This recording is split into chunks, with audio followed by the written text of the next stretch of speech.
Salut les poissons lions! Regardez comme c'est mignon. Bon, par contre, ne comptez pas sur moi pour vous faire des caresses puisque vos épines sont carrément venimeuses. Une piqûre peut même parfois s'avérer mortelle pour un être humain. Et si je vous dis pétrole, vous pensez à quoi? L'essence, bien sûr, le plastique, le fuel qui alimente certaines centrales électriques. Voilà, le bitume de nos routes. Mais le pétrole a bien plus d'utilité que ça. Produits cosmétiques, engrais, pesticides, vêtements, solvants chimiques. On en utilise aussi énormément dans le domaine médical. Et pour vous dire, il faut à peu près 16 litres de pétrole pour faire un smartphone et 600 litres, à peu près 3 barils quand même, pour faire un ordinateur. Bon, c'est un fait, nos sociétés actuelles sont complètement dépendantes du pétrole. Et ne serait-ce que dans ce décor, je ne sais pas combien de litres de pétrole ont été utilisés pour le fabriquer de manière indirecte. On parle même d'âge du pétrole. Il faut dire en même temps que depuis qu'on a découvert le pétrole, la population mondiale a été multipliée par 7. Et notre consommation, elle, est toujours croissante. Et depuis que l'homme a commencé à exploiter le pétrole, autrement dit il y a un peu plus de 150 ans, nous avons utilisé jusqu'ici 1000 milliards de litres de pétrole.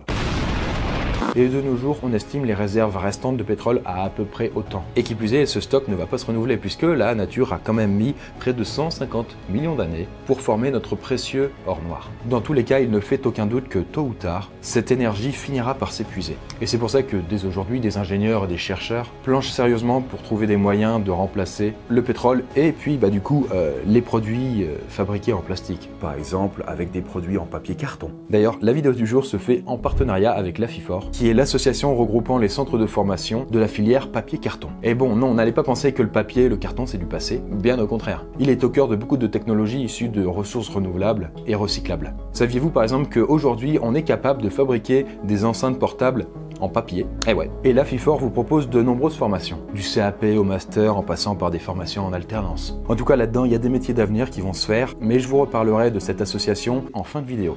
Bien, en tout cas, est-ce que vous êtes prêts pour un monde sans pétrole? Non! Il va bien falloir, Charles, de toute façon. Non, je ne veux pas! Bon malheureusement, là, ça va se faire simplement en un claquement de doigts. Mais alors, comment pourra s'en tirer l'humanité et est-ce qu'elle survivra à cela? Tout ça en 360 secondes. Oh bah merde! Et mon 4x4! Alors, premier jour sans pétrole, les grandes compagnies pétrolières s'affolent. Et ce qu'on pensait être un cas isolé est en fait généralisé. Toutes les réserves de pétrole au monde ont disparu. Ces gros producteurs prennent la décision de prévenir les gouvernements de la situation. Et immédiatement, toutes les réserves encore en circulation sont ramenées dans leur pays d'origine. Et le lendemain, l'annonce de la disparition du pétrole n'est pas encore officielle, mais de grosses rumeurs circulent. Vivre sans cette précieuse énergie qui alimente nos sociétés depuis plus de 150 ans est tellement inattendu et synonyme de tant de bouleversements que tout le monde n'y accorde pas un grand crédit. Voilà, ça paraît impossible. Cependant, quand la Norvège, le 14e pays producteur de pétrole au monde, reconnaît officiellement que ses réserves sont épuisées, tout le monde finit par déchanter. Le secret ne pouvait de toute façon pas être gardé bien longtemps. Des milliers d'entreprises ont déjà dû stopper leurs activités, les vols d'avion ont été annulés, et les personnes coincées loin de chez elles peuvent quand même prendre le train, puisque lui il fonctionne à l'électricité ou éventuellement au charbon, mais les voyages qui n'ont pas encore été annulés sont saturés. En même temps, il faut dire que 97% de nos transports dépendent du pétrole, directement ou indirectement. Donc se déplacer va très vite devenir complexe. Depuis l'annonce officielle de la disparition du pétrole, les stations essence sont carrément prises d'assaut. Les prix des carburants ont littéralement explosé, mais ça n'empêche pas les automobilistes d'attendre plusieurs heures pour faire le plein.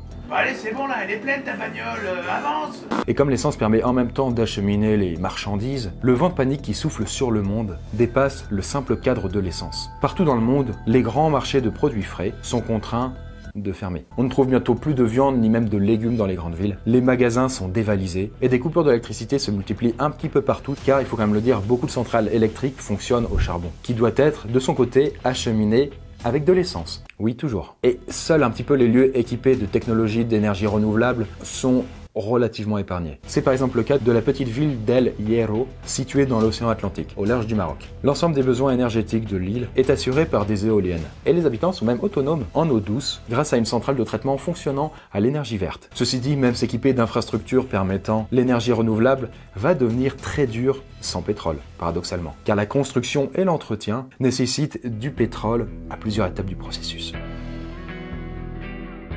Les gouvernements ont pris les choses en main pour limiter la pénurie. Des denrées alimentaires sont acheminées dans les grandes villes, là où il est devenu très difficile de se procurer à manger, par train ou à bord de convois spéciaux, marchant avec de l'essence réquisitionnée. Et majoritairement, le carburant est conservé pour les besoins vitaux des êtres humains, transport de nourriture, de blessés ou de malades. D'ailleurs, dans les hôpitaux, l'absence d'or noir commence à se faire cruellement sentir. Et ouais, parce que souvenez-vous, bon nombre de médicaments sont issus du pétrole. Et pour ce qui est de produire de l'énergie, on se repose désormais sur les centrales électriques pour alimenter les villes.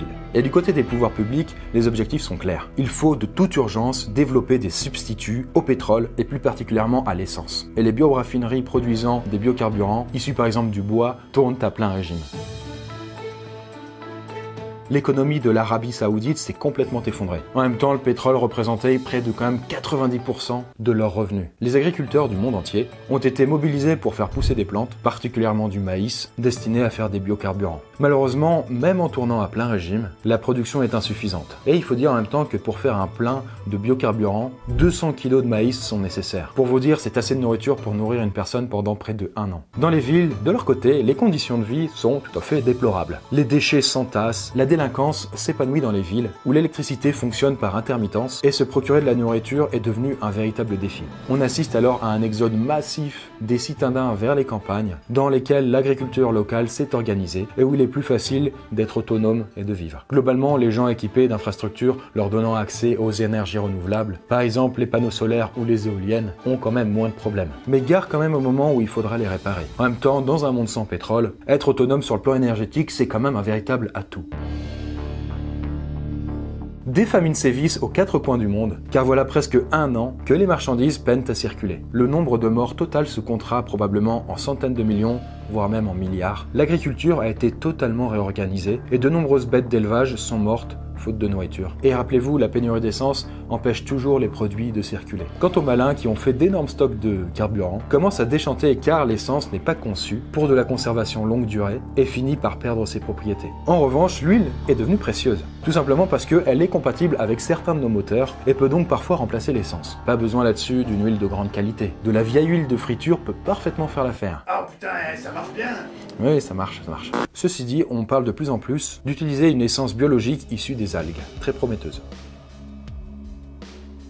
De manière générale, nos modes de vie sont redevenus assez proches de ceux de nos ancêtres du début du siècle dernier. La matière première végétale est sans doute devenue la ressource principale de l'humanité, qui finit par redécouvrir tous les potentiels des constituants du bois. Internet, de son côté, n'existe plus, car les satellites nécessaires à son fonctionnement ont fini par tomber en panne et, sans pétrole, impossible d'en fabriquer de nouveaux. D'ailleurs, sans cet or noir, nos rêves de conquête spatiale partent littéralement en fumée. Adieu la Lune et adieu Mars. Les humains sont redevenus les rois de la récup et de la réparation. Des villes entières ont été abandonnées, la nature a peu à peu commencé à reprendre ses droits et la végétation a poussé de partout. En définitive, le futur sans pétrole ne s'annonce pas radieux à court terme pour nous. Nos sociétés risquent un effondrement pur et simple. Et contrairement à bon nombre de 360, cet avenir-là dont on parle est bien réel et se trouve devant nous. Mais en s'y préparant dès maintenant, en développant la culture écologique et l'énergie verte, ne pourrait-on pas faciliter quand même cette transition énergétique? Et du coup, à long terme, ne pourrait-on pas voir la disparition du pétrole comme un brouillard qui, une fois dissipé, pourrait mener l'homme vers un avenir plus serein?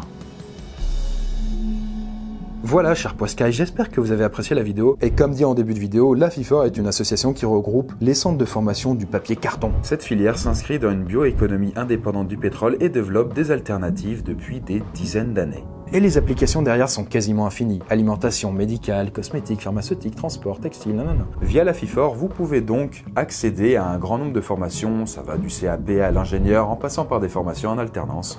Et le domaine est vaste, de la fabrication du papier et des biomatériaux du futur à la conception de packaging en papier carton et en passant par le management et la commercialisation.